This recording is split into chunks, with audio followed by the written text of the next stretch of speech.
Good morning. What I am doing here is this is a preface to part number 4 video. But first I want to introduce you to my new friend, the baby goat.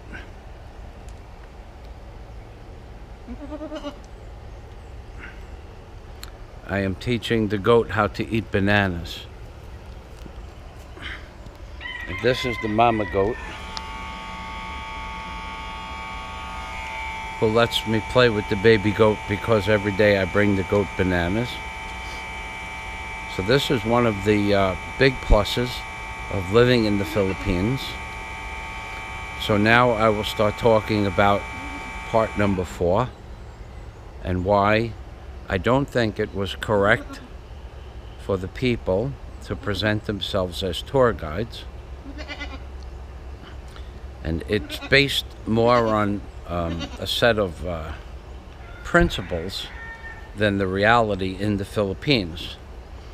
And one of the things that I am very proud of is that I have, or was, in business for 38 years in America, and I never received a single complaint, because we have, before you can get your business license in America, we have a set of rules, and those rules are also based upon basically a set of agreements. And the agreement is that you give your word or bond in one of 3 methodologies. Wait, baby goat, wait. You give your rule or your bond by either in writing in print, handwriting, or you give your word of mouth. And then you keep those agreements. And that's the proper way to do business. And for the people that don't understand that I gave the people the opportunity to know that I wanted to go on the tour by myself with one tour guide and spend all day with the tour. And that was the agreement. They broke the agreement. Typically, once you break the first section or part of the agreement, then the whole agreement typically goes south from thereafter. And there's a reason for the agreements to be made in the first place. You understand what you are purchasing, and they understand what they are selling. Okay, so when the gentleman, RJ, changed the agreement from me and him to go on the tour, and then added 5 more people, well actually 6 more people, broke the agreement. And in part 1, as I am walking down the beach, I speak about the fact that I am not happy about the agreement. So you people that think I care what you think and that I should accept the fact that grown adults broke their agreement is actually could be completely dismissed, because the agreements were made and then the agreements were broken. So if you think I have no right to be upset, you guys are crazy, number 1. Number 2, I don't care what you think. I never cared what you think, and I'm never going to care what you think, because my life was lived by keeping my agreements. Now, moving on past that, the tour, as you will see or have seen in parts 1, 2, and 3, it's not a walk in the park, as they say. There should be someone, let's say, that has at least some semblance or some small amount of first aid training. On that trip, I was the only person with any first aid training. I was the only person with 50 foot of rope in their backpack in case I had to make a splint. I was the only person with a knife in case I had to make a tourniquet or or do some cutting of wood. I also had a machete in case I had to make a splint, and also to clear any thick thorn bushes away from my my intended goal of the mountain. Now, I didn't really get upset until Mark pushed me and almost caused permanent damage to my teeth and my jaw, and maybe left me on the mountain in a situation where I would have to wait. It would be hours, 2 hours to get back to town, another 2 hours perhaps for the ambulance or to arrive in town, another half hour to get back to the point where they would have to walk up the mountain with a gurney. This is not a joke. This is a serious venture into an area where there's no cell phone communications, and there should be precautions taken by people who profess to be tour guides. I have every right in the world to be upset. Now, I did not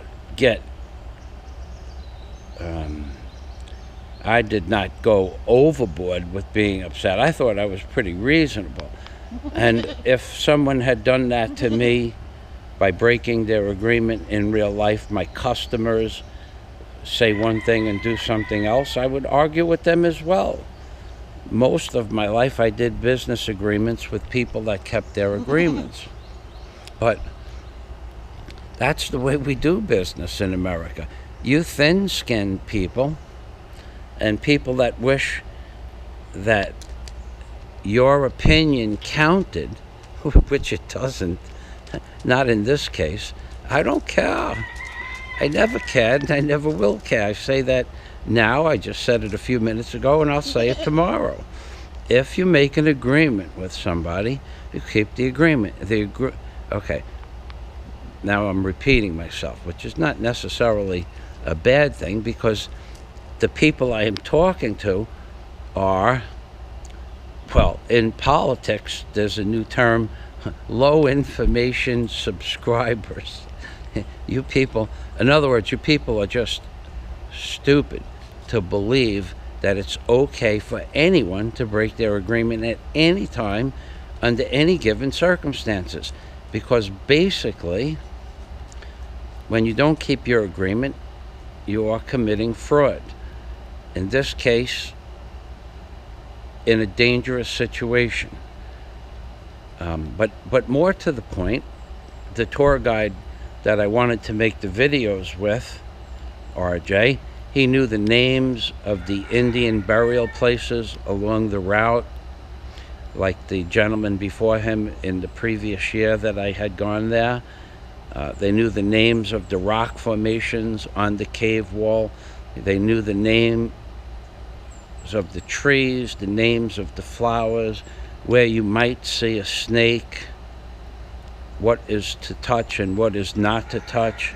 These people had no idea where they were, how long it was going to take, what was involved with any kind. There was no safety first aid except what I had in my backpack. You could see this is not a joke. If you fall down, even just slip, you could shin your knee down to the bone. You could break your kneecap. You could fall and die. And when that fellow pushed me, and I hear comments like, well, you shouldn't have taken your fat ass up on the mountain. What is an old man doing that tour? Well, first of all, it was my tour, not their tour. It wasn't supposed to be 7 people. It was just supposed to be 2.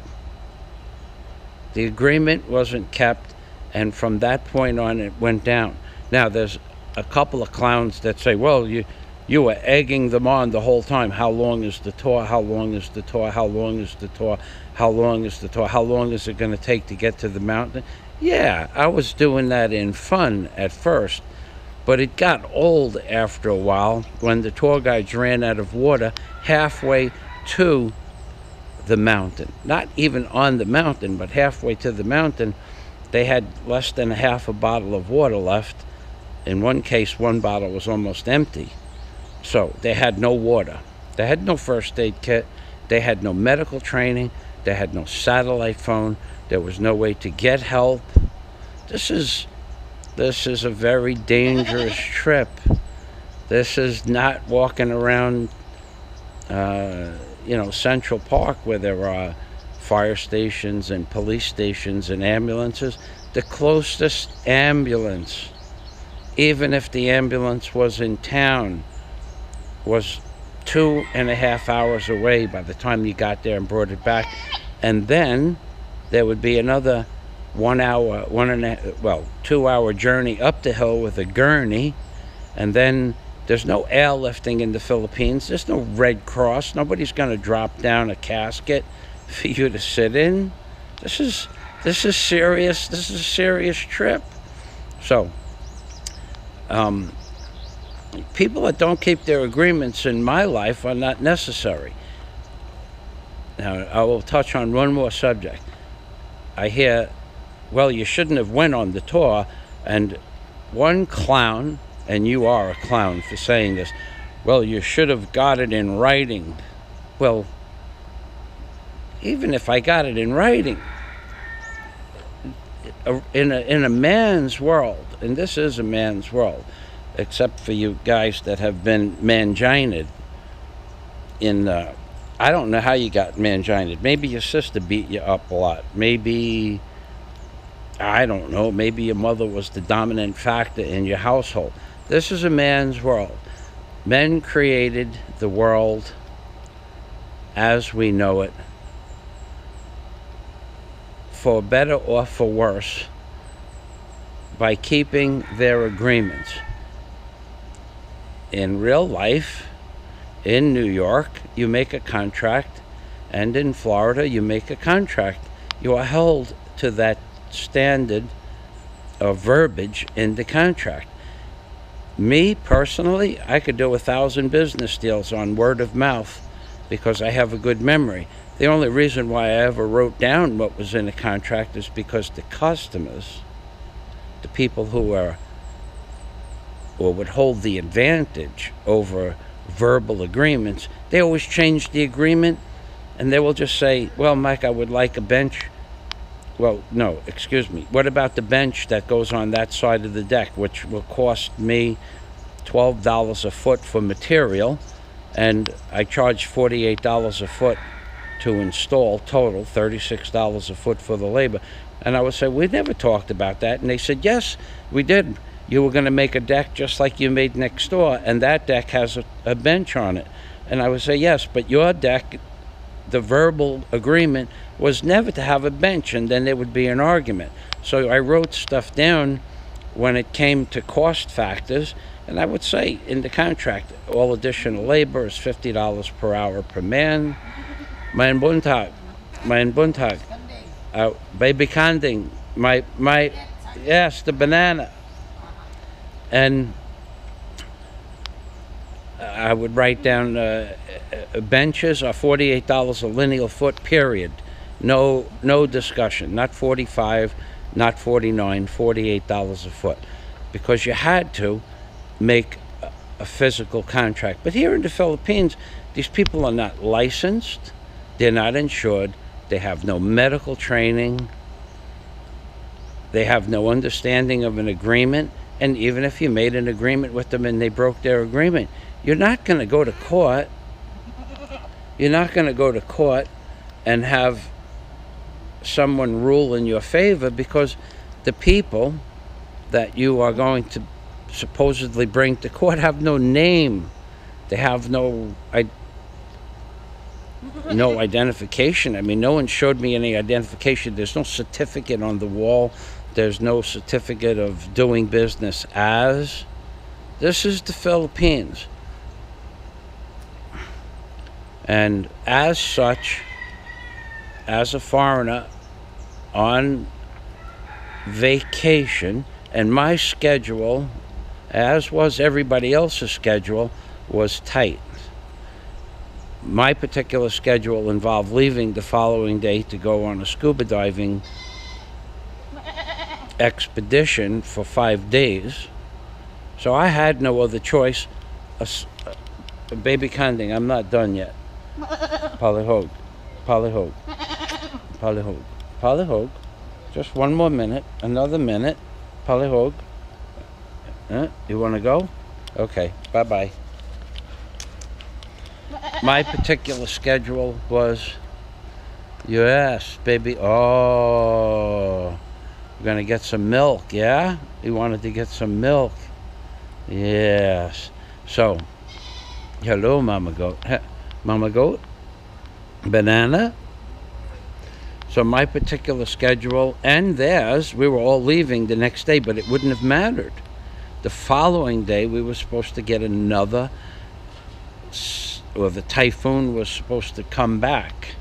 So we had no choice but to go that day. So there weren't a lot of options. I understood the other people wanted to go on the trip, and had RJ kept his agreement, him and I could have gone, and the other two people, Mark and Sea Lice, could have taken the other 4 people, and everybody would have had a great day. And my trip would have been 9 hours, which would have been the equivalent of 2 tours, and I would have paid RJ twice, that was my agreement, for 2 tours, and he would have collected 700 pesos for the day, which is a good day's pay in the Philippines. And the other people would have had 4 people paying 350 pesos a day, and they would have collected 1,300 pesos from that day. And if in the afternoon they were able to make a second smaller journey to Monkey Jungle, they would have collected some more pesos. So they were making a good day's salary. I understand they wish to make a good day's salary. I understand they're trying to make a good day's salary, but you don't make agreements that you don't keep. As soon as the agreement is broken, the whole deal usually goes south. It's hard to put it back together. As a businessman,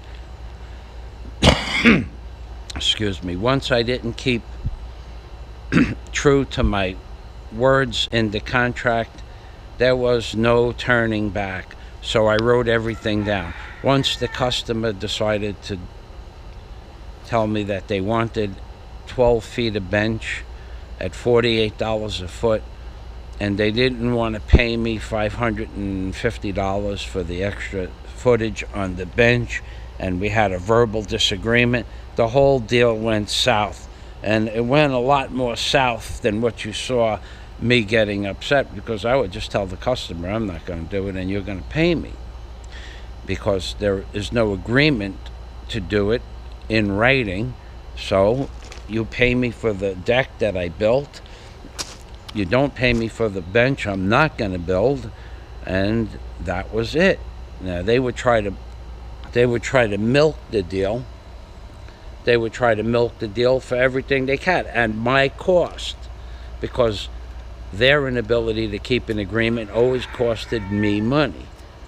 So time is money. Agreements mean keeping your word to avoid aggravation, and that pretty much covers it up. If you don't keep your agreement, wherever you are in life, not the Philippines, but anywhere you make an agreement with somebody verbally, you keep the agreement. Of course, that's the hardest to impress upon people, a verbal agreement. So then it's in writing, and the most contractual agreement is in type and print and signed and notarized. Now, not necessary to notarize, but if you have a witness, then you use a witness. But once you break your agreement, come here, baby. Come here. Come on. Come on. Come on. You're a good baby, Kanding.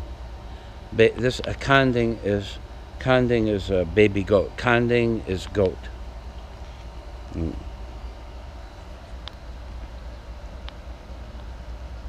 So there you have it. That is the preface to my video. Those are my words. I stand by my word in the video, and I have every right to be upset in the video where I was almost caused physical harm for the rest of my life, and all those people would have ever done is say they are sorry. There would be no compensation for my doctor bills. There would be no, I would be disformed or disfigured for life because somebody, an incompetent tour guide, totally incompetent tour guide, decided to push me without my requesting to be pushed. And that was just wrong. And I could say I could use other words, and in real life I would. And I kept my cool on that trip. I could have really ripped into them.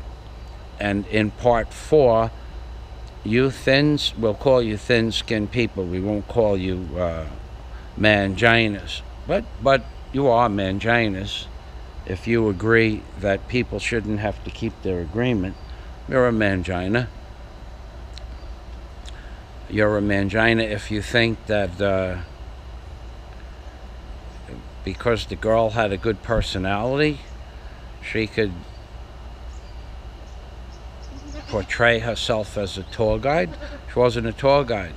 She had no medical training. She had no understanding of where we were. She had no understanding of the surroundings, the bushes, the trees, the tribal names for the areas that we were in. Nothing. Zero. Voila. Yamu. Nothing.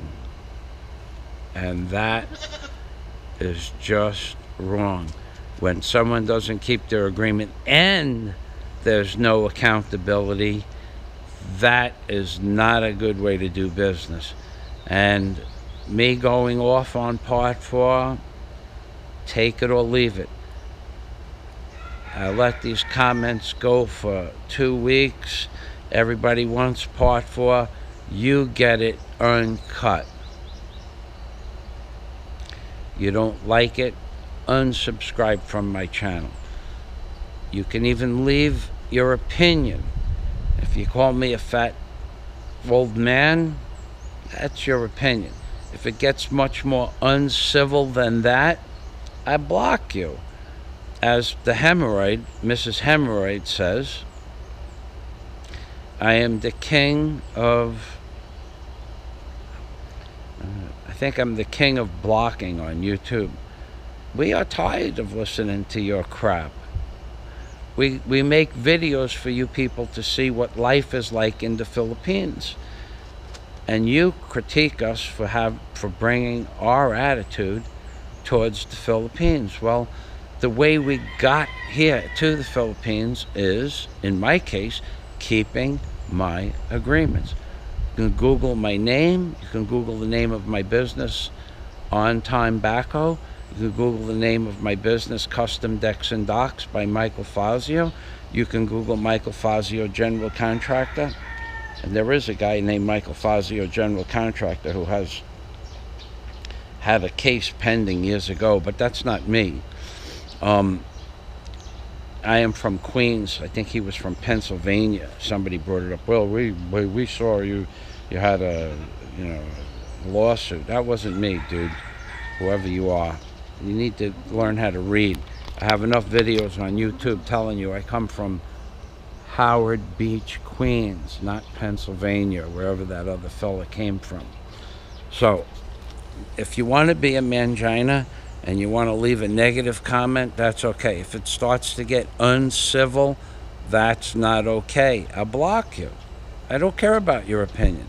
You're not paying my bills. In real life, in America, when somebody had an opinion, I would simply tell them, you start paying my mortgage, which was 1 month's mortgage would cover 1 year's bills in the Philippines. Well, 1 year's mortgage plus $1,700 a month for fuel only for the equipment and the trucks, and another $2,000 a month in maintenance fees, including tires and belts, and then the mortgage for the house, and then I had 2 pieces of land that I lost, by the way, because I gave it all back to the mortgage company. And why? Because of lies. The American economy took a fall because everything was based on lies, which brings me back to the premise, the original premise of the video. When you break the agreement, and the banking system, the mortgage system, they all broke their agreements. We lost trillions of dollars because people didn't keep their agreements. I would be sitting large in the Philippines now, or maybe I would have never came here. Okay, baby. Okay, come on. Come on. Come on, you could stay here. Maybe I would never have even come here. No. No more mountain climbing for you. You will be with me until the end of the video. Okay? Yes. Baby Conding. Mwah. Mwah. Okay, you want to go or you want to stay? You practicing your goading? Are you practicing your goading? Yeah? Oh, you gonna jump? Are you gonna jump? Jumped. So, based on the falsehoods, lies, and deception on the banking industry and the mortgage industry, and Mr. Bush, who I would like to talk to in person one day and give him a piece of my mind. Not that he would care, but I would. I have no problem with that at all. Mr. Bush and his lies and the fact that he collapsed the economy. You want to come back up? Back up? Back up? You back up now? No? Not sure about that? You wanted to get comfortable? Up, more jumping.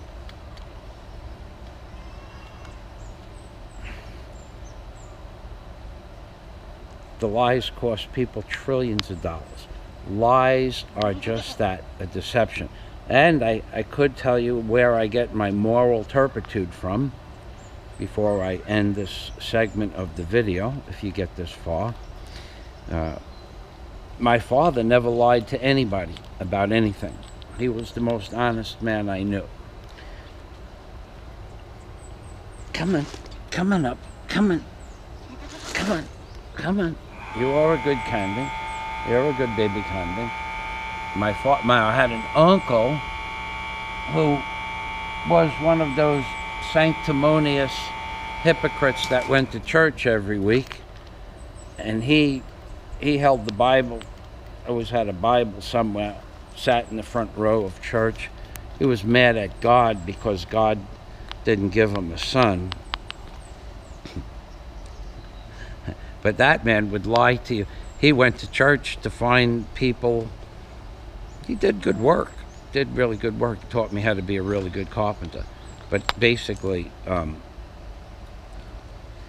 if it didn't benefit him, there would be some sort of deception involved.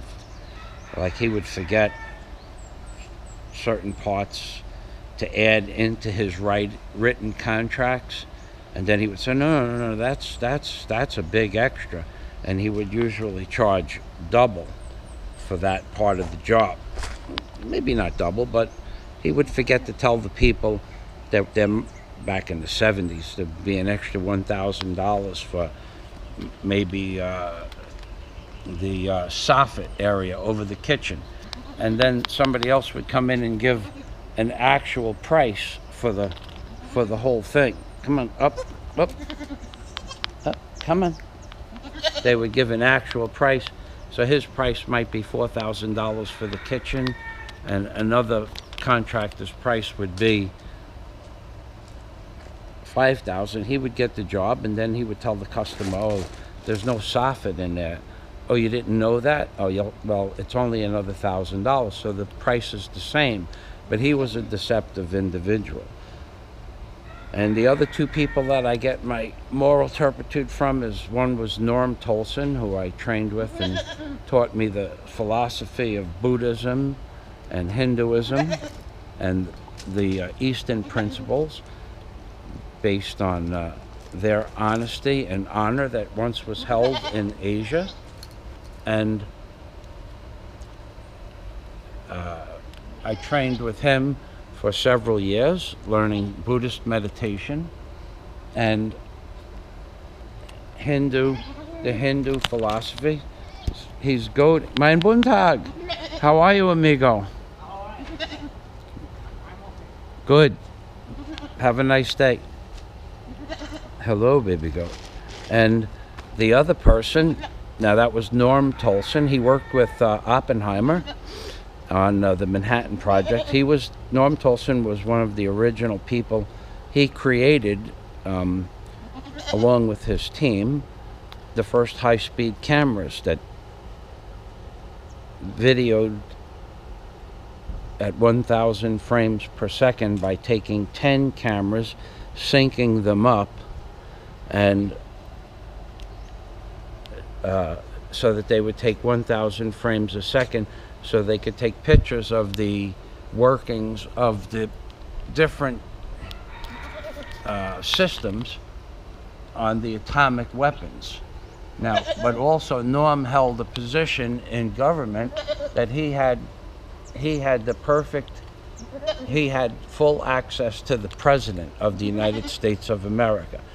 And this man trained me for 3 years in meditation and philosophy and in basically morals, and that on a philosophical basis, it is better to keep your agreements for karmic purposes, let's say. Now, that's a theological argument, but basically if you keep your agreements, it's good karma. We'll leave it at that. And the third dad, Uncle Deception, Norm Tolson, and the fourth person is Grandmaster Richard H. Behrens, who in 1980 I entered into his dojo as one of his first student classes. Actually, Mein Buntag, Victor, as his first student class, full class. I think I may have been one of the first 6 people he ever trained. Before that, he only trained Sensei Bobby. And then he decided that he was going to teach full time, and Sensei Bobby's sister and I were friends, and she told me about the first class. Mein Buntag, amiga. I am with the baby Kanding. He's practicing his goat climbing. It's very pretty. Very beautiful. Guapo. Pretty. Oh my God, yes. So he's climbing on me. He's practicing climbing like on the rocks. Wow. Yeah. Come on. Up. Watch. Up. Now watch. Hey, you climb. Mm-hmm. Climb. Above. And then He's he's down. He's up. Down. He's up. Jump. No, he's practicing. Hey. Hello, baby. I gave them also a banana. Mama goat? Banana? You ate the banana? I don't know.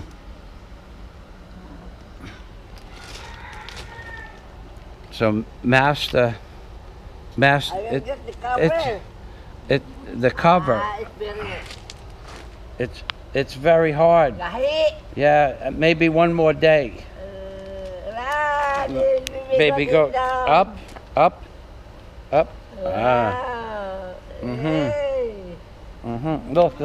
Look, climbing. I am a wall.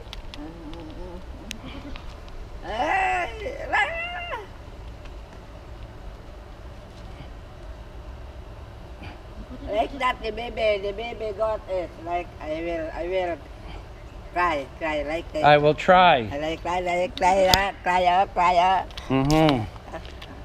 Amiga, that's a beautiful baby goat. Wow, you are so good with the animals. My God, the baby goat. Babae kanding, yeah? Gamay kayo pa. Gamay? Hello, spirit small, gamay. Gamay kanding. Gamay, kanding. Yes, kasabut. Come on. Kanding. Gamay. Gamay. Come on, baby goat. Come on. Up. Up. Up. Okay, I will transfer this one. Okay, amiga. Mein Buntag.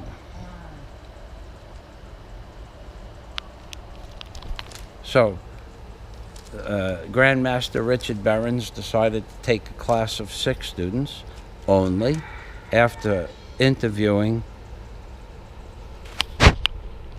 many dozens. He would not necessarily seek previous training, which I had several years of jiu-jitsu and judo. That was not the prerequisite. The prerequisite is the right mindset. And the mindset had to do with, basically, if you started, he wanted you to stay with the course to become proficient in the art of Sensho Akijitsu, let's say. And basically, he only took students that he thought were going to finish the course or stay long enough so that they could train other people eventually, which I never really had the ability to do on any great level. But his course was not about the martial arts per se. It was about the mental training that went along with the martial arts, and basically that had to do with keeping your agreements. The goat is learning how to climb on me. Hello, baby goat. Are you tired?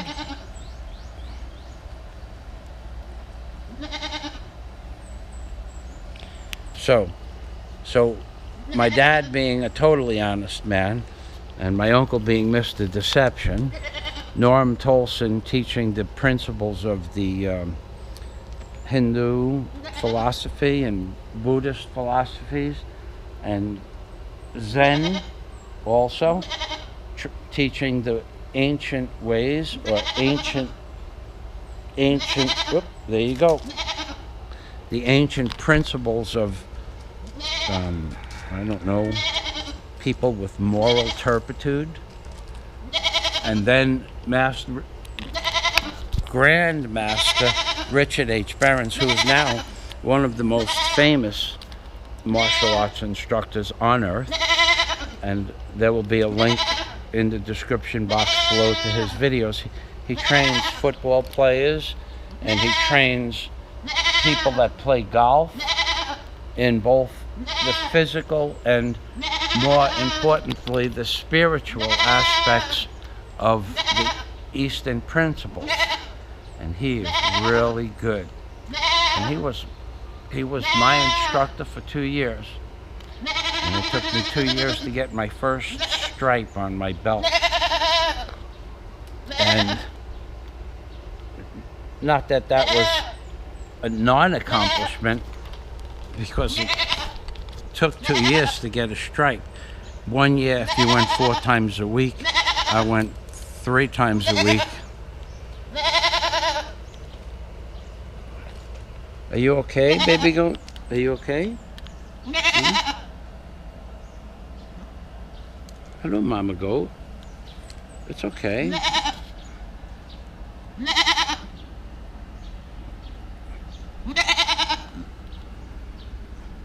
I think the goat thinks I'm the mother.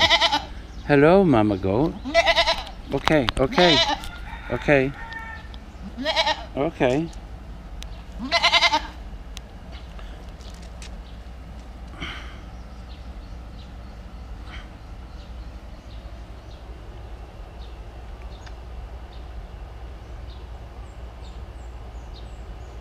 Grandmaster Richard H. Behrens teaches football players, professional golf people to use their mind to focus,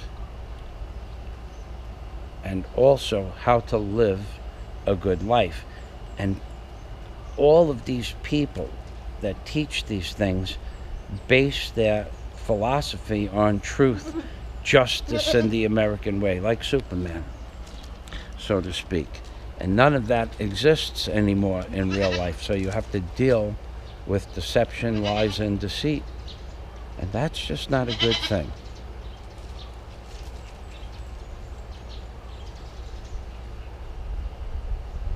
I think that just about covers it. Took me 2 weeks to think about what I was going to say, and everything I thought I wanted to say, I didn't even talk about half that stuff.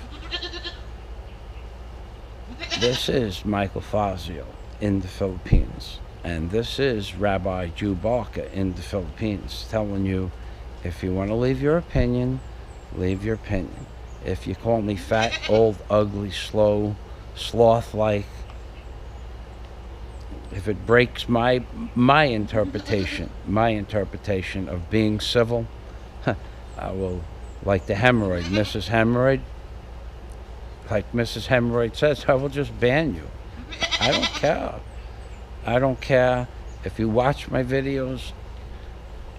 I don't care if you like my videos. I don't care if you like my attitude. I don't care about that kind of stuff. I make these videos to give people information pertaining to life in the Philippines.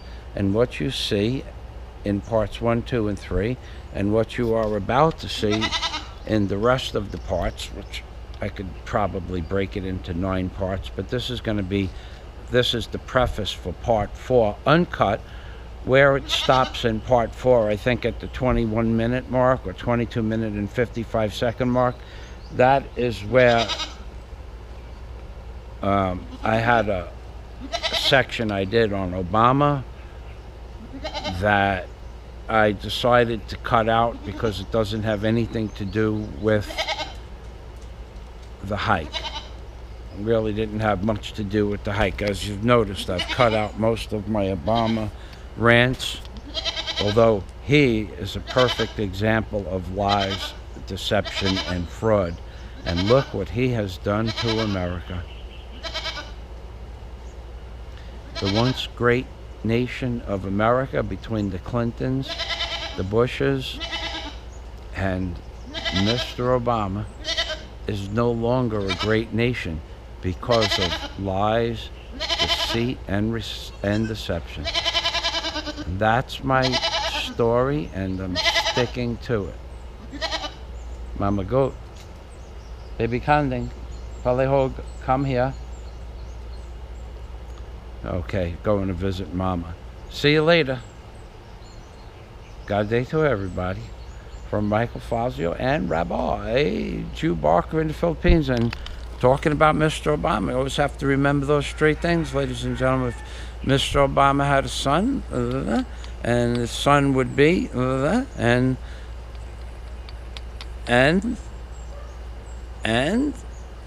fourth thing, Mr.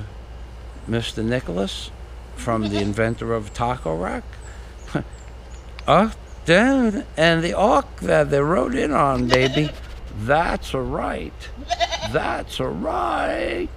That's a right. That's a right. Oy vey.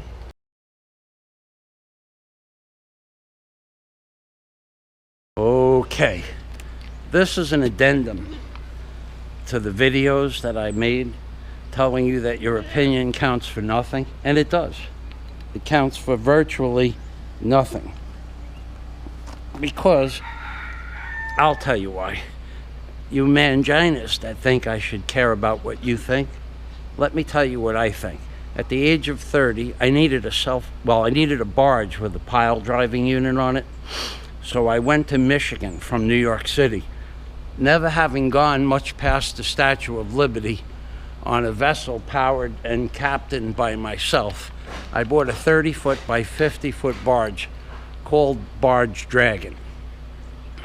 Then I bought charts, a GPS unit, and prepared the barge for traveling from Traverse City, Michigan, over Lake Michigan, to Lake St. Clair, down the Detroit Straits, across the Lake Erie, and then into the mouth of the Erie Barge Canal at Tonawanda, New York. And I traversed through 30-something locks and bridges by myself with no deckhand, no engineer, and no mechanic. It took 3 months and 2 days. I did all the tying of the ropes. I did all the repairs on the barge, stores for the barge, fueled the barge, piloted the barge across 1,700 miles, because the locks go sideways and around, and you have to go around bridges that are closed, and you'll get to a bridge that doesn't open, or the bridge tender's on vacation. You have to go back another way or wait there for 3 days. By myself, I did that. So if you think the Mangina opinion on YouTube counts for anything other than the fact that your sister and your mother might be your only 2 subscribers, you are mistaken. And that's my story, and I'm sticking to it. And you can stick your opinion where the sun doesn't shine. That's right. Oy vey and shalom from Michael Fazio and Rabbi Jew Barker in the Philippines, baby. Baby goat. Baby goat. Baby goat.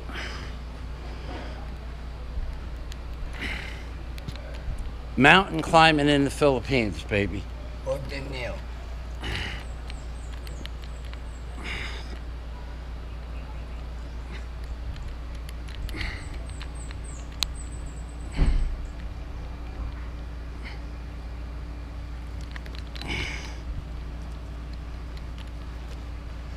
Come on, up.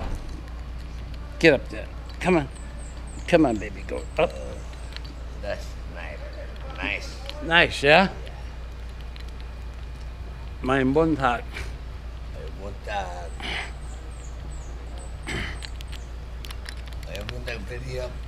Your opinion means nothing to me. Oy vey.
The people are over there climbing up another ridge, and then they go into this cave, another cave.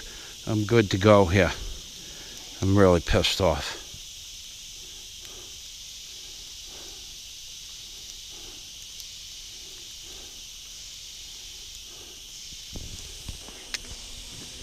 This is the mindset of the Filipino. They accept no responsibility no matter what they do, if it's wrong, right, indifferent, correct, not correct. I hired a full-fledged man tour guide who was perfectly capable of assisting me, and who I know is a professional tour guide. I got a woman and a man who don't know the path, don't know how far, don't know the time, don't know the distance, don't tell you which way to go, don't assist you with your footing. They don't do anything that they're supposed to do as a tour guide. Now, she said, it was my choice. Well, I have not much of a choice. I'm only going to be here a certain amount of days on vacation. So, if I'm only going to be here a certain amount of days on vacation, I have to say, okay, and take. But the man I hired at 4 o'clock yesterday afternoon changed the story at 7:30 or 8 o'clock to where there was another man. He said he was a tour guide. Okay, he's a tour guide, but he's not, Mark. And then at 9 o'clock they added a woman who was also not a tour guide. Okay, and the fella, I was climbing up a slippery, mossy section of the hill, and he pushed me without telling me he was going to push me.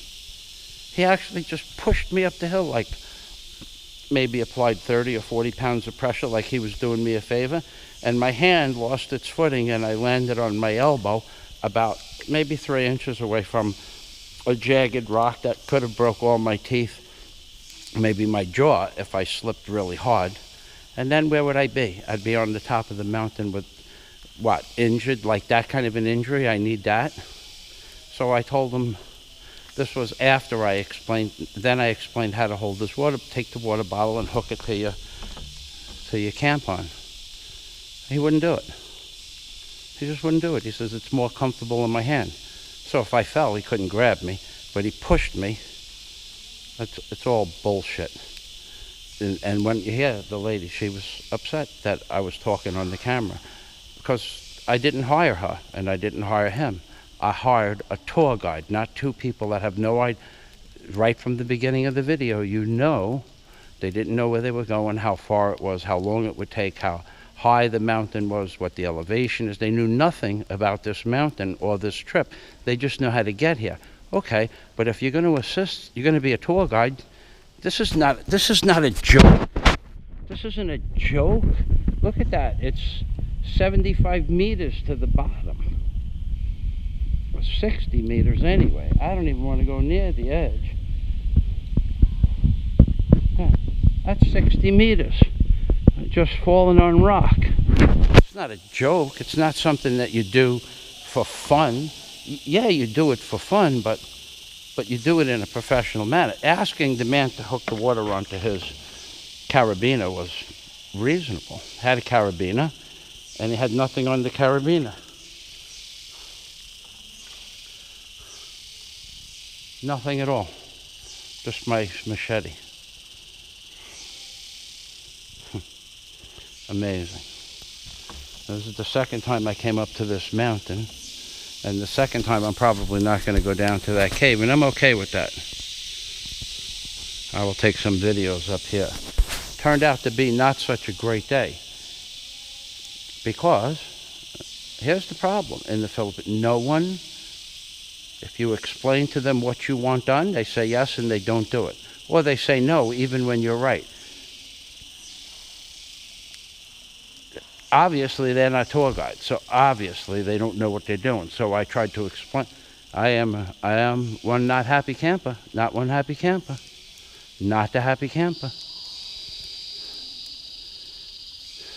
And she said, so it was my choice. Yeah, it was my choice that I hired a professional tour guide, and I got two inexperienced people that have no clue. No clue. None. Zero. And then on top of it, she says that she's upset that I'm talking on the camera. Well, I'm pretty damn upset that he almost smashed my head into the rocks. I'm pretty damn upset about that.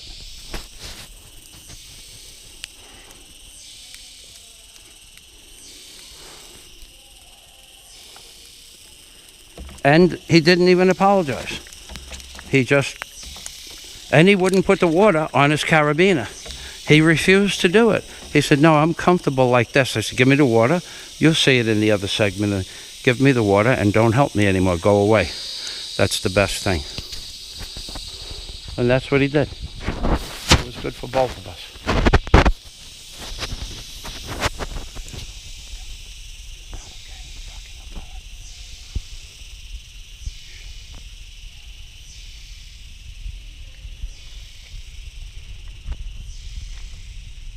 Okay, I'm going to shut this off and I'm going to make a video with my low light camera and have a piece of bread.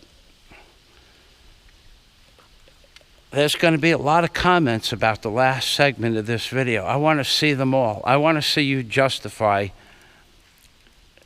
You saw the man would not put the water on the carabiner. You know he pushed me up the hill. I'm not exaggerating. You know I fell down. You saw the camera jerk. And then all of a sudden they're right because I agreed to come here. I didn't agree to come here with two amateurs. That's the difference.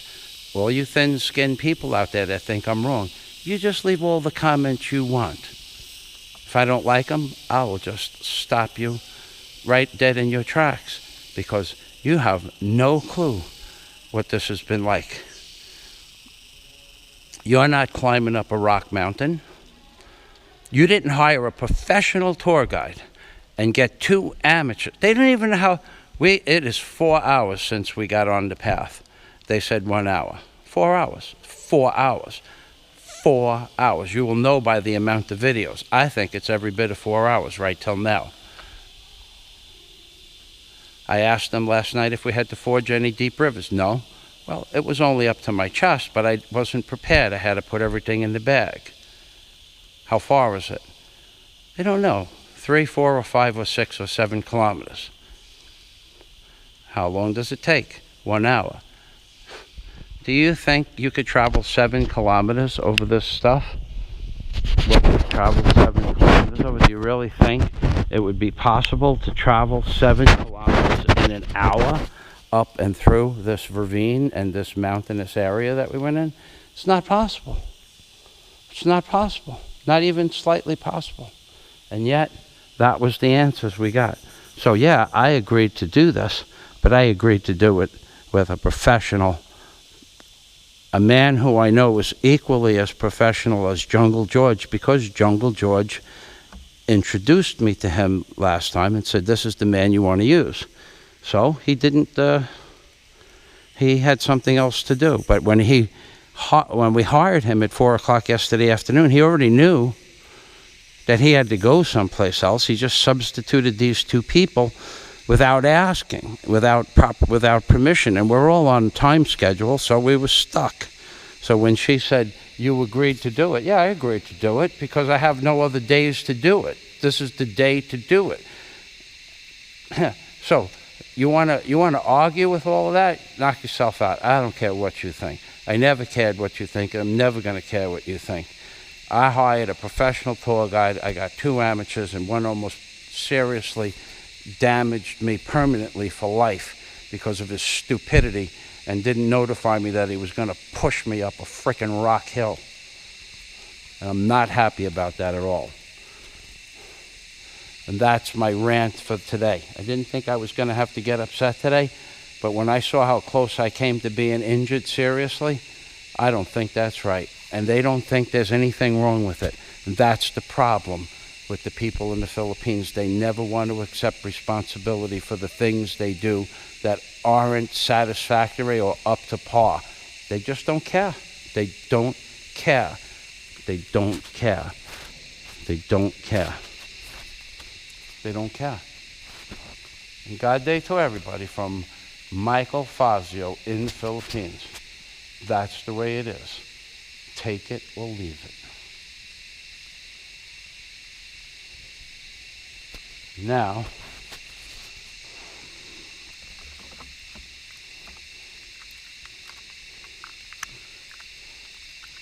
I will probably do exactly like I said. I will probably go down the hill by myself. Anybody who thinks otherwise is probably sadly mistaken. I will just get my, look at this. They put sunglasses on the rocks so that they could just fall down the rocks. It's amazing. I will probably just go down the hill by myself. Being a man of your word doesn't have much meaning in the Philippines, but for me it does. It would be easier for me to go down at my own pace, at my own leisure, than it would be for me to go down being upset like this over this nonsense. People not keeping their agreements, not keeping their word, not knowing what they're doing. It has nothing to do with the money, nothing at all. It has to do with the professionalism, which totally is lacking. Might as well be in the White House.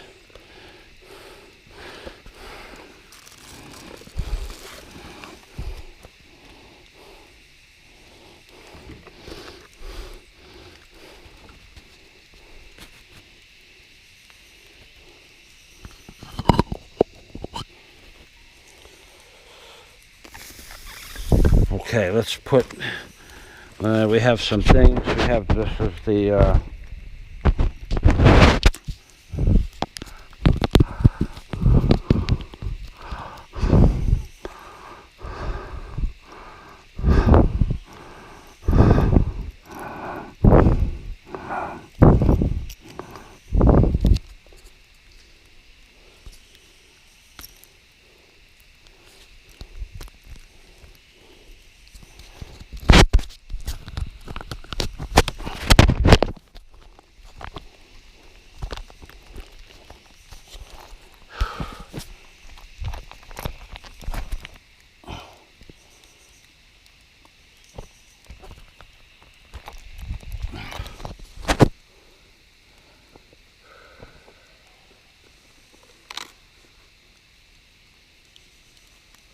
I didn't think I was going to need this, but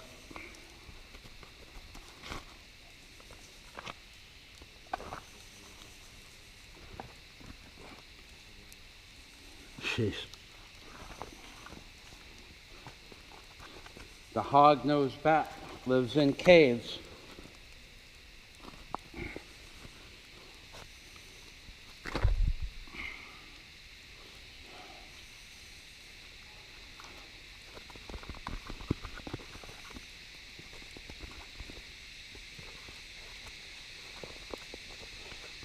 Rabbi Jubarka.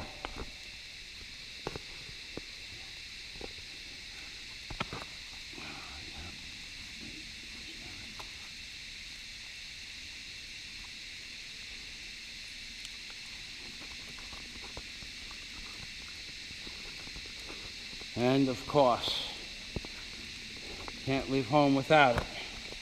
Never leave home without it. The traveling Decadome.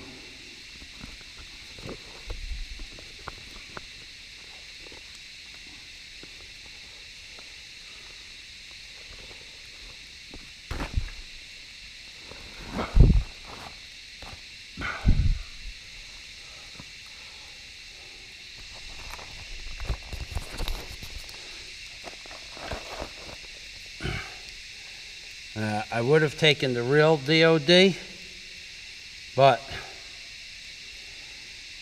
it weighs 2 kilos. It weighs about 1.5 to 2 kilos, and that's not the problem. Wasn't the weight in the suitcase. It wasn't a weight restricted. I was down to the last kilo. The problem is that every time I put it in my suitcase, they tear my suitcase apart. And the last time they broke the lock hasp off, so now there's no way to lock it, so you have to tie it with a rope. Plus, wherever that happened, they bounced the suitcase around a lot. It's an old cloth suitcase. So I'm sure they didn't do it on purpose. When you see the way they handle the baggage, 10, 15 pieces high. But anyway, the suitcase was damaged, so now I have to put a cloth in there. And I didn't want it falling out of the hole. They could say, well, there's a hole in the suitcase. It must have fallen out of the suitcase. Yeah. Okay, I believe that.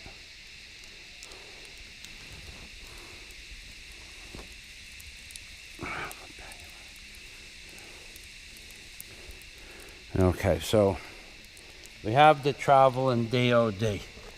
You heard the story. The only thing, we have Obama, which he lies about everything. These people, they thought it was a joke, but it didn't turn out to be so much of a joke. I don't need to have my front teeth knocked out by a rock, especially when it wasn't my fault. I don't need that. I don't need it. I don't care what you people think. I never cared what you people, I'm never going to care what you people think. That would have been it would have been an accident based on stupidity for somebody that shouldn't be in the position they're in. Not me, but him. So it would be an accident based on stupidity, based on a lie, putting somebody in a position they shouldn't be in to begin with, purporting them to be something they're not. So because someone else needs to make a day's pay and not lose a day's pay, everybody else's life is at risk. Yeah. And here's Hillary Clinton on the DOD. That's a representation of Hillary Clinton. She lies about everything too. So you could see Obama lies about everything, she lies about everything. So you could see how they all lie about everything, and there you go. I hear them coming back from wherever they went.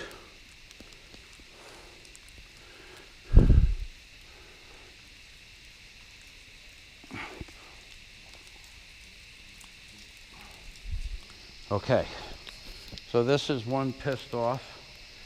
I get pissed off a lot. I get pissed off every time somebody lies to me. That's how often I get pissed off. Every time someone lies, I get pissed off. You could say I'm really over it now, right? Like water over the bridge. Not under the bridge, over the bridge.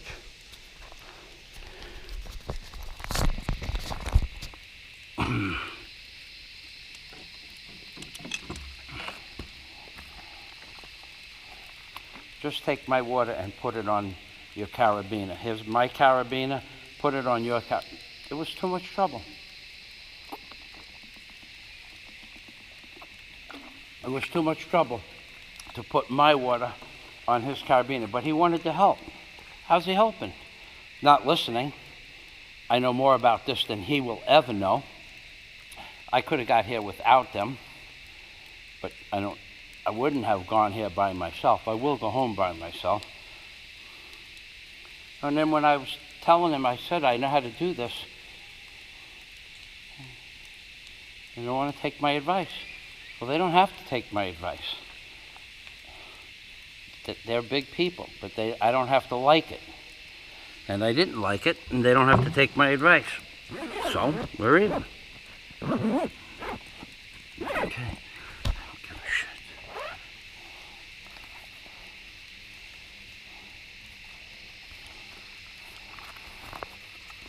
Oh, one more. Two more. One more after this.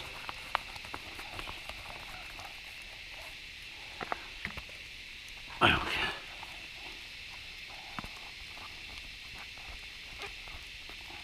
Ah, we're home. We're home. We're home now. Because you know we're home. Because everybody knows. But then again, there probably is no hell. They're probably going to bypass that too. Like he screws everybody out. He probably screws Satan out of being in hell.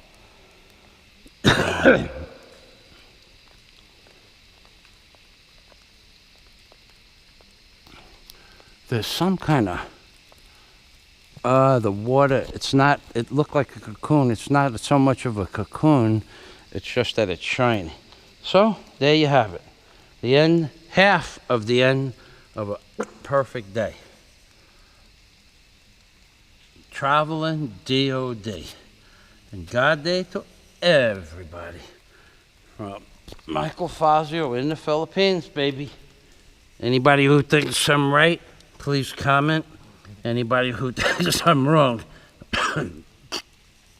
please comment.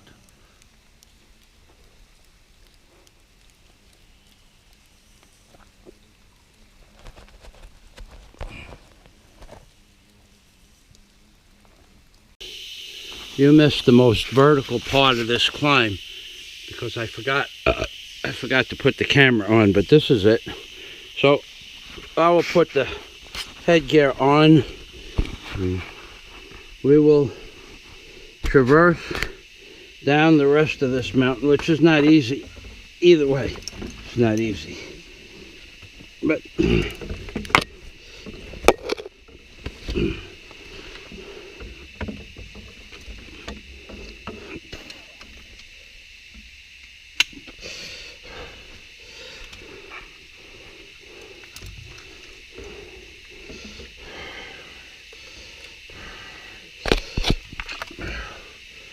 okay, that's the first 20 meters. So basically, you just have to, well, I have a good memory for rocks, because rock is more, and it takes time to make rock. That much I remember. And not much is going to change over the time. It still takes time to make rock. Even if you have a vise, it takes time. So I have a good memory of where the rock is and the footing, which way I came up and which way I went down. Actually, I remember this from the first video because I've watched it so many times. But that section right there, it doesn't look so vertical, but it is. It's pretty vertical. Now this tree, I remember putting my hand right there. It's like a handhold. And then there's a tree right there. And the problem that I'm having is not finding my footing, seeing my footing. Not that my eyes, I'm losing as I get older. I'm losing the ability to focus quickly when the distance and the colors change. Like walking across the street at night when the cars are driving by, I lose perspective. Similar to that of vertigo, but different. I don't lose balance, although I have, but in extreme cases, but I lose my perspective of distance. So every time I turn around like this or like that, I'm losing the ability to focus for 1 or 2 seconds. Now, from experience, not from experience climbing up and down this hill, but from experience, I know what to do for the most part, which doesn't mean that I'm going to get it right. It just means that I know what to do. Accidents happen. Okay. And the most important thing when you're doing something like this is to take your time. Don't let anybody rush you.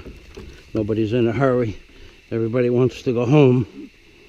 So the idea is to go home together. That's a philosophy that went right out the fucking window today.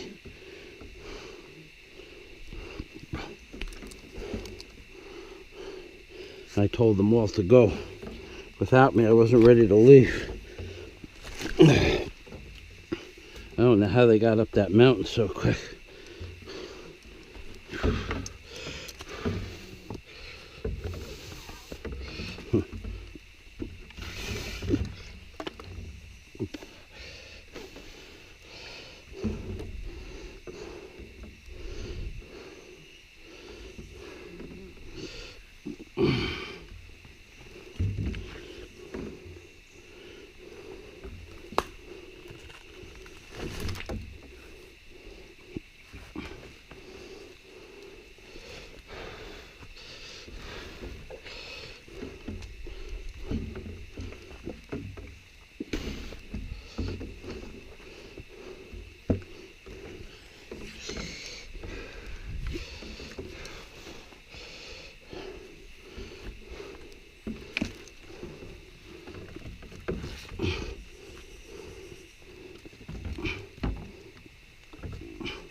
See, now I'm losing my perspective again.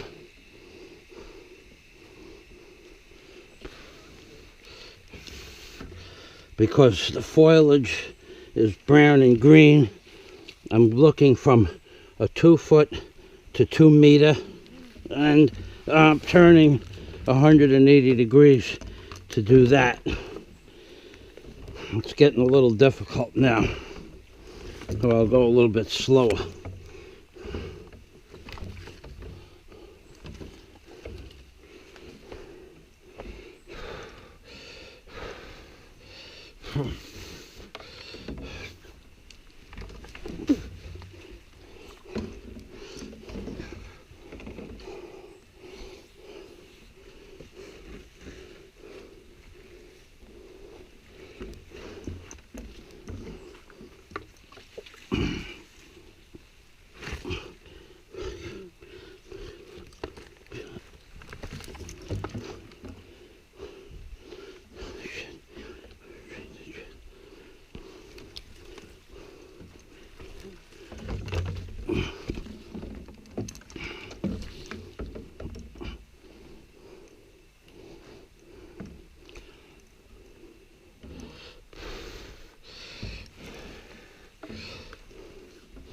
Okay, going that way for sure.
Yeah.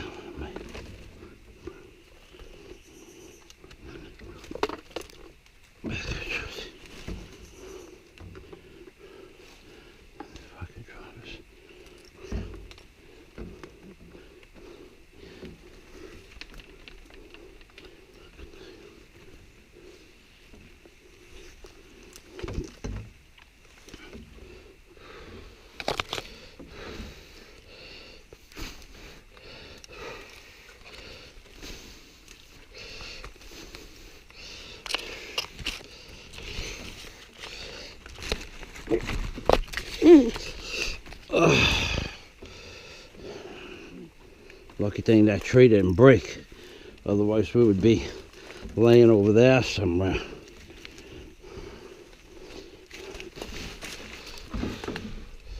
Okay, we gotta go that way. Okay, this is not the way everybody else came. That's the way Everybody else went. Although that's broke. So somebody went there. I don't know who.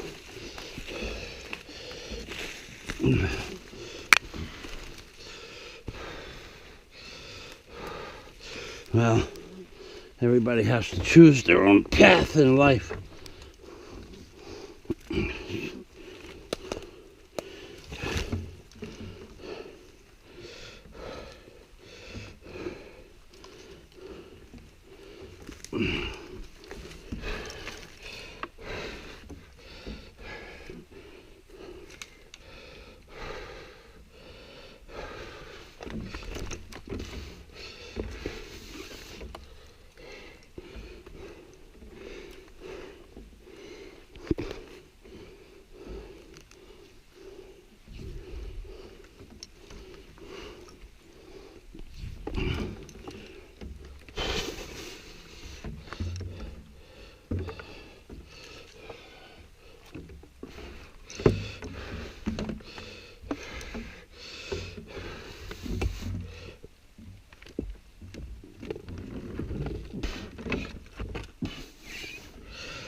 Look. Man, it almost feels as if I'm going down the wrong hill. Although I know I'm not. I know this is the way. It's down that hill. I remember that rock. I even remember one of the vines. But this is going on forever now.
Next time I come here, I'm coming by myself, and that'd be the end of that.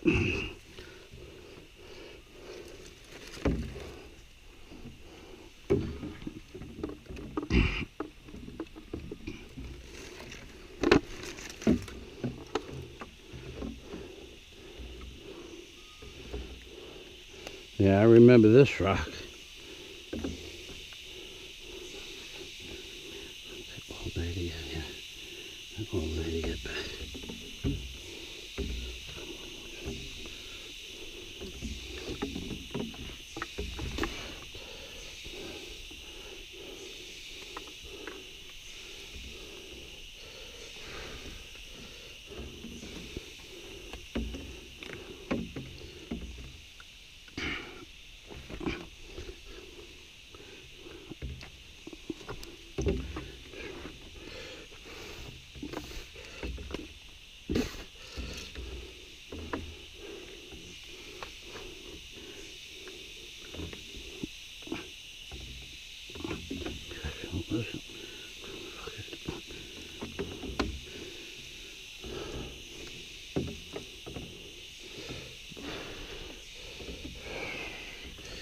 Ah, the sun.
Oh, that's a freaking hole full of leaves.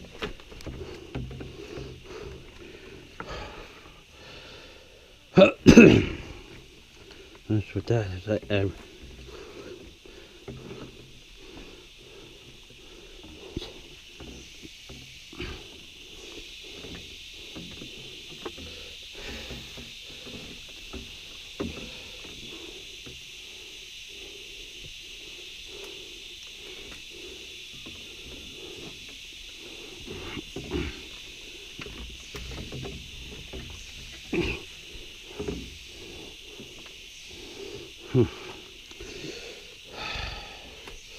Well,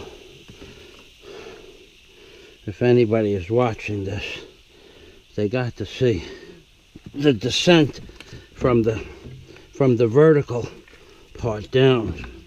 Anyway, I didn't know how much time I had left on the video. Okay, I started out, I went inside because I forgot my hat, and by the time I walked out of the love shack here, it started raining. So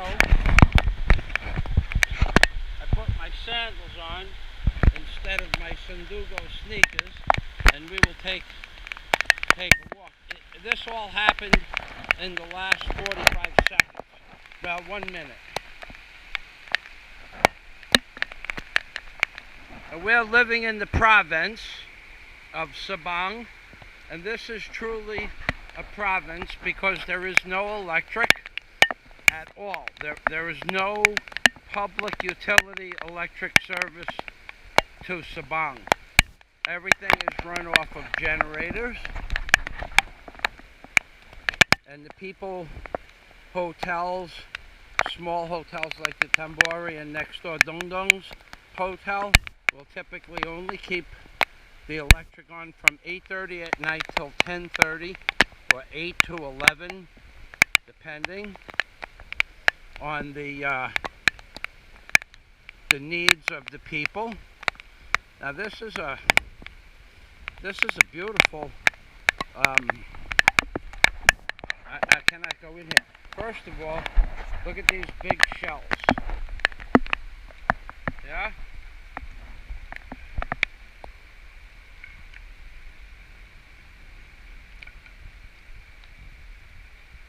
Look at the size of those shells.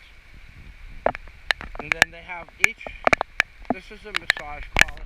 I will introduce you to the lady who runs the massage parlor in a minute. I will show you the inside, how beautiful it is. Look, I was just going to show the people, I'm making a video for YouTube. This is Ivy. Palihog in the light. Over here in the light. This is Ivy. She's a masseuse from Mindanao. Come, Palihog. She's a masseuse from Mindanao. And she is from Zamboanga. Yeah? Yeah. And she grew up in a province like Sabang, yeah? Yes. And this is Ivy's birthday is October 4th. She was born in 1994. And we had a long conversation this afternoon. And my birthday is the 25th of September, many years before Ivy. And Ivy works in this massage parlor here. And this is, I will come in for 1 minute, yeah? Okay. This is what you get to, you get a beautiful view here. And the Doggett, the ocean is on the other side of that. I will show you in a minute. And each one of the masseuse beds have a towel and a hand rub, and these are fresh flowers. These are not fake flowers. The lady Tom, what's her name, Tom? I call her Tom. She calls me Tom Boat because I am not Liwang. Yeah? And this is the massaging bed. And then I will show you the view from this bed where you put your head towards the Doggett. I don't know what these are. These are all beautiful little... Yeah, yeah. It's no problem for me. It's better. No people to bother me. And here, hold this. These are little plastic.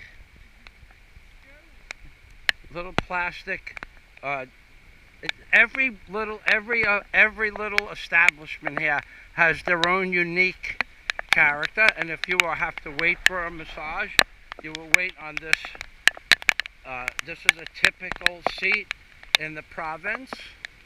And now I will show you the doggett. And this is this massage parlor. First, let me give you the prices here.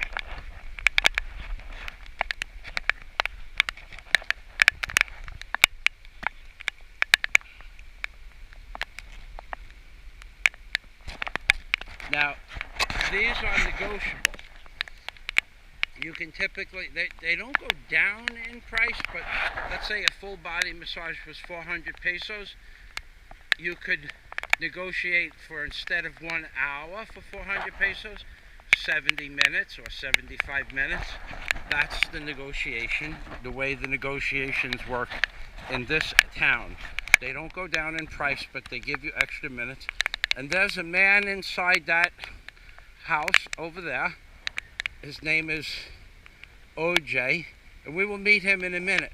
Since I got here, this was just the framework, and he has actually put up all the roofing.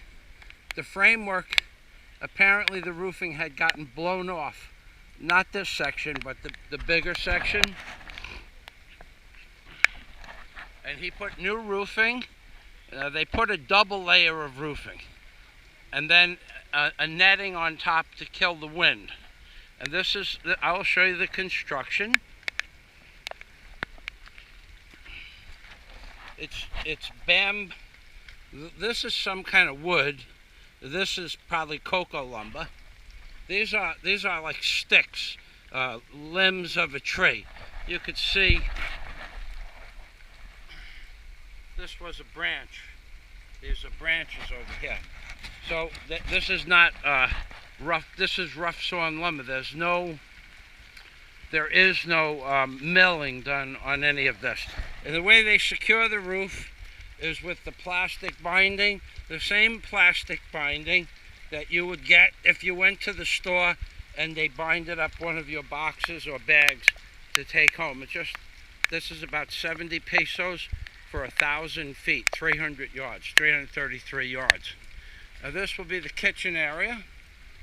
We will go here. Oh, we don't need to. OJ in the kitchen, yeah?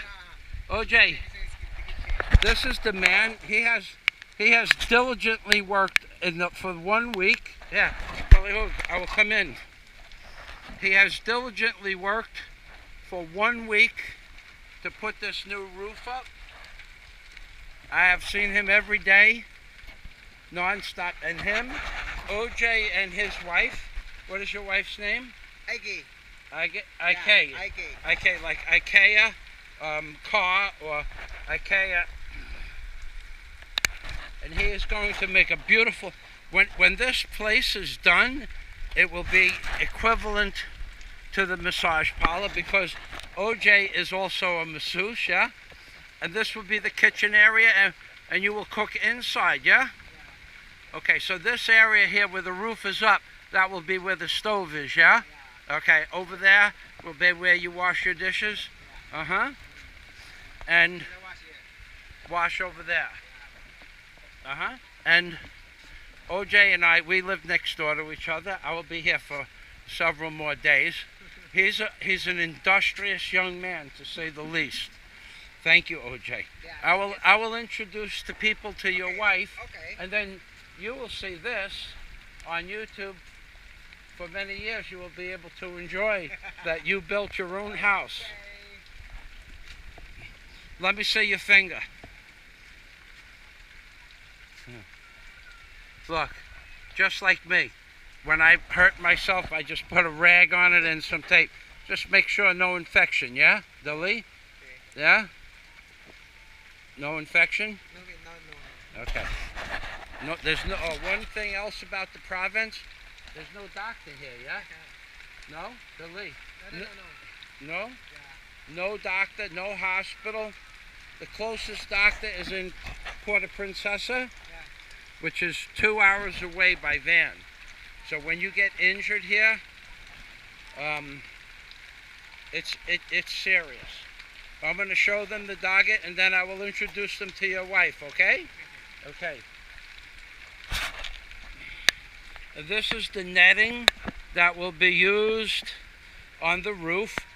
If I wish I could have brought the container from New York. I had this mesh, 333 feet, 15 feet wide, 330 feet, 3 rolls of this. So 1,000 feet, 15 foot wide of that meshing, and approximately the same of black membrane, but in smaller rolls, 6, 8, and 10 foot and 12 foot wide rolls. That I used a lot of, and I probably paid for all of it in America. I got it cheap. That mesh I got off a job from the state of Florida. They were going to throw it out, so I didn't pay anything for that. But the rest of it I paid approximately, well, I got it when it was cheap. So 300 foot rolls were $200, let's say. And I bought that in like 2003. I bought a lot of it to do a lot of work. And I got it at a good price for buying in bulk. And I had it for 9 years. I never ran out of membrane. And the mesh I had gotten from the DOT probably in 2009, and used 2 or 3 rolls of the big stuff. And let's see,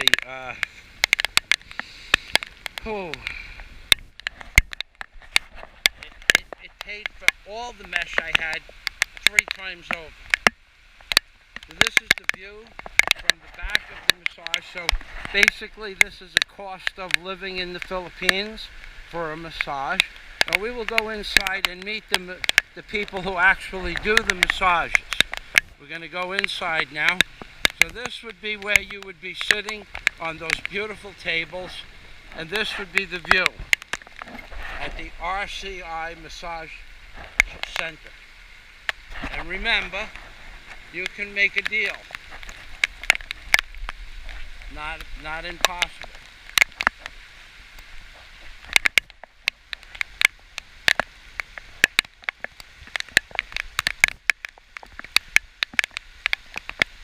Look, no rainbows, no gasoline.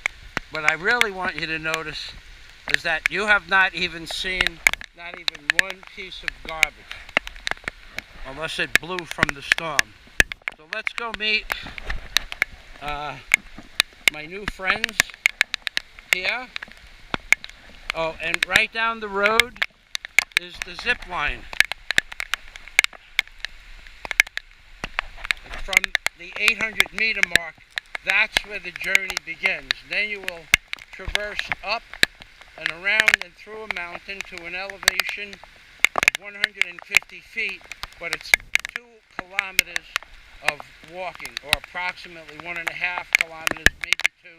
Depends whether you include the beach as part of the walking aspect of the trip or not. If you include the beach, it's 2 kilometers. Plus the 800 meters. And the zip line costs about 700 pesos per person. Look, we're getting greeted by a chicken or a rooster. And here are more massage. Oh my God! Oh my God! Oh my God! This is Tom. What happened to you? Paliho. In the light. In the light. I want everybody to see the greatest masseuse in Sabang. Sabang. And your name? Tom. Huh? Tom. Taub. T-A-U. Tom. Tom. Tom. T. T-A-M. Huh? T-E-M. Tam. Yes. T-E-M? Yeah. Nobakakun? No, Nobakakun? You told me my name is Tom. You Okay. told me before. Because I am Luang and she is Tambuk. Yeah. I'm Niwang. And I am Luang. Yes. I am So you're Luang. She is Tambuk. Oh. And this, and your name? Edwin. Edwin. That you're the second Edwin I met today. Wing. Mein hap Edwin.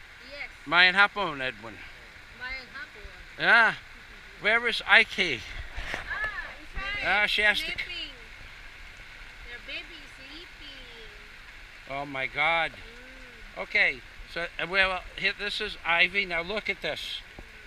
This everything is delicate and soothing to the eye and the ear, except me. I am very loud, not soothing to the eye, but I am Luang, yeah? Yes. Yes, I am Luang. I am talking loud because the camera is in the case. Yeah, look at this. You look like the motorcycle lady. A motorcycle. Yeah. Okay, CJ, the leaf for your wife, yeah? Okay. And these are more tables because during tourist season, every one of these are booked up, yeah? All the tables are being used at the same time, yeah? Yeah. Yep, thank God, yeah? Okay, so, you know what I'm going to do? I'm going to take the camera out. The case. Okay, Tom, T-E-M, that's your correct name? Yes. Edwin? Edwin. Edwin? OJ? Yeah. The builder. He is the builder. And this is the birthday girl, Ivy. Ivy, Yeah. from Zamboanga, Yes. October 4th, 1994. Yes. Okay, well, thank you for participating in the video. Yes. Salamat. Yes. Ike. We have a different Ike. And you are, oh my God, you are darning for the baby. No, for the people. Let me see, Palihog. I want to see. Ah, you're making a doily. Yeah, tablecloth. See, the people in the Philippines, they do everything from hand if possible. So this is going to be for this table? Yes. It's too small. So I make big. You're going to make it big? Yes. When? This week? Yeah, let's see. See? Oh my God. Oh my God. Oh, rain. You are like a magician. Yes. Ah, look at this. Mein hapon. Palihog.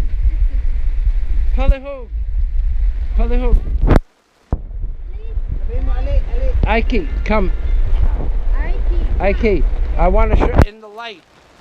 I have to show the people in the light. Are you also a masseuse? Are you also massage? Yeah. Yeah, okay, here. Show me the babies.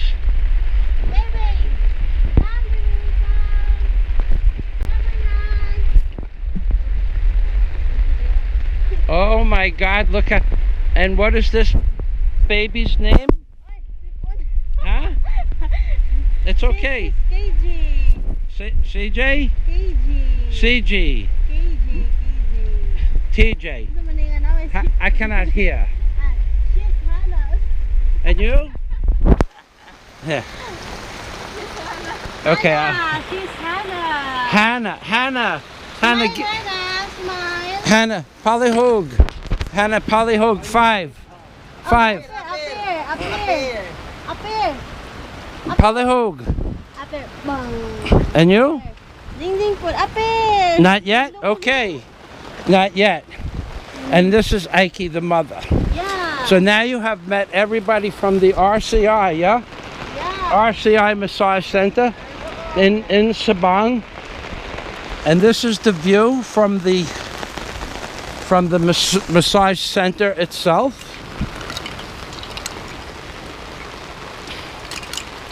And here are some more flowers.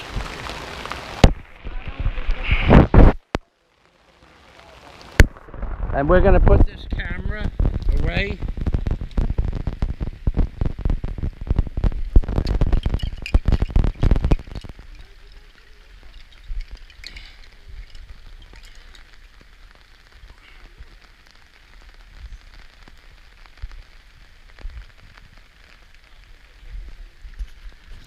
Okay then, salamat everybody.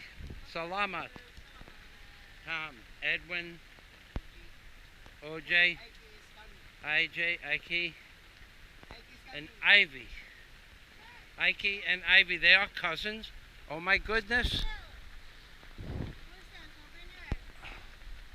Small boat. It descend to underground river boat. Who made the boat? Yes, my husband. Wow, you are this is a model of the boat you built? Nice. I knew he was a carpenter when I saw him cut lumber, but I had no idea he could build a boat. I knew he was. Oh, look at this. Oh, I bring that boat. You video. You picture. Salamat. Salamat. Walay sa payan. Okay, bye-bye. Bye-bye. Bye-bye. Main hapon.